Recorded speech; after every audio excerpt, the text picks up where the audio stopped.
Jason Bourne, the sixth Bourne film, has come out, so what did I think?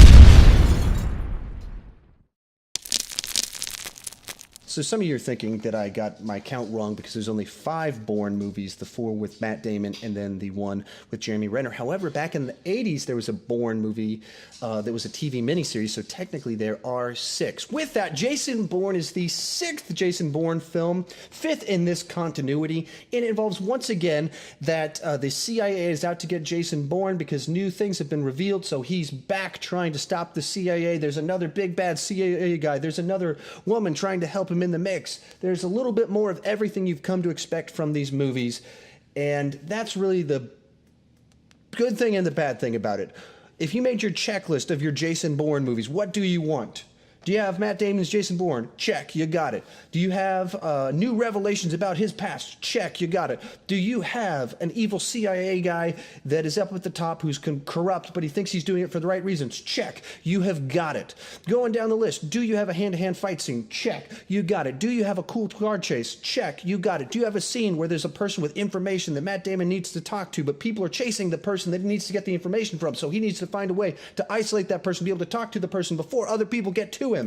Check, you've got it. And so as you go through the movie, it's got the full checklist, everything you want in a Damon movie. The problem is that's what you get. They've got just enough plot to have one more adventure with Paul Greengrass having cool chases and fight scenes and conspiracies and governments corrupt, but they're trying to do the best for the greater good. But we've seen it before.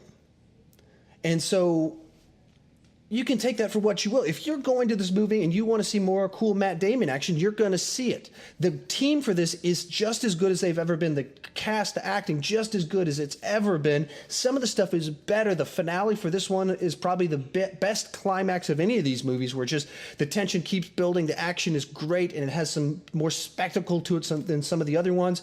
There's direct emotional ties to it. You want him to catch this guy, and you want him to stop this guy, and you understand why these other people are doing what they're doing.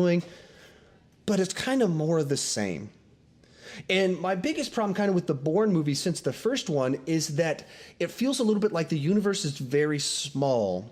And while they have built kind of this very interesting world of spies and agents and globe-trotting, they've tied it all back to Jason Bourne and this Treadstone program and the conspiracy about it, and why did Jason Bourne enlist to be a part of it. And each story is just kind of figuring out, what is that program? Why did he enlist? What led to this? Who else was involved in the conspiracy? And you've got this big world where you could take Jason Bourne and tell different types of stories. Instead, we keep getting same stories with similar plot elements. And the first act of this movie has a major plot point that I won't talk to you about, but it's the same as that's in one of the other Bourne films that kind of set the action in motion. It's the same thing. And that's really the big problem with this movie, that if you erased the Bourne Supremacy and we just had this film would be better for it. If you took the Bourne Ultimatum and deleted that film and we just had this movie would be better for it. Not because they're intertwined in the elements of those ones harmed this one so much as we've already seen this done well before. We've seen this type of story before, and so we're seeing a little bit more of a story that we liked, and it's nice to see it again, but they haven't really given us something new with this story, which is really kind of what we want, seeing, Bourne return 8 years later, 10 years later, however long it's been, in a new type of world where he's time to kind of break away from all of it, and then we just get more of kind of the same story. And then the other big problem with this movie has a whole subplot in it about social media and privacy, and it's a little bit like you're watching the movie, and for the first 2/3 of it, there's a plot line that doesn't tie back to everything else, where you just see the evil CIA guys meeting up with the equivalent of Mark Zuckerberg to talk about social media and privacy.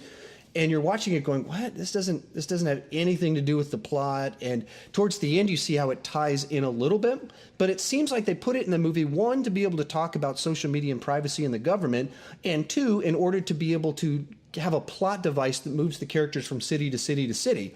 In which case, it just seems like a very superfluous plot point, given how much time it's given and how just kind of thick and heavy-handed the dialogue is about government and privacy and billion-dollar companies.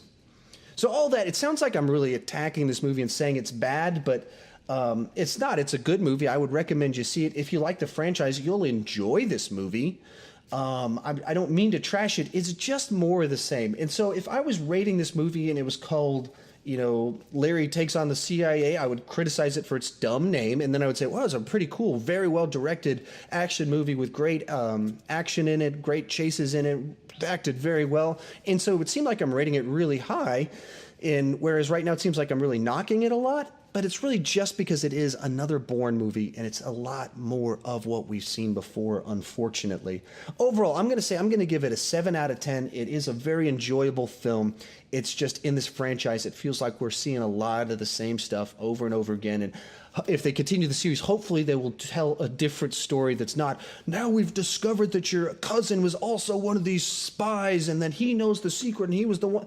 Hopefully they don't do more of that stuff. It's not digging deeper into this conspiracy. It's going out and telling a new story with Bourne out in this interesting world that they've created. And, if I'm being honest, I'll watch this movie just as often as I watch any of the Bourne movies because it's just as fun of a ride to go along through it. I mean, it's very well paced, action-packed. You're engaged the whole time. It's an enjoyable ride. So I recommend it, but get your expectations in the right place. If you enjoyed this review, please click that like button as well as click the subscribe button so that you can hear all of my opinions on all kinds of stuff. Thank you for watching.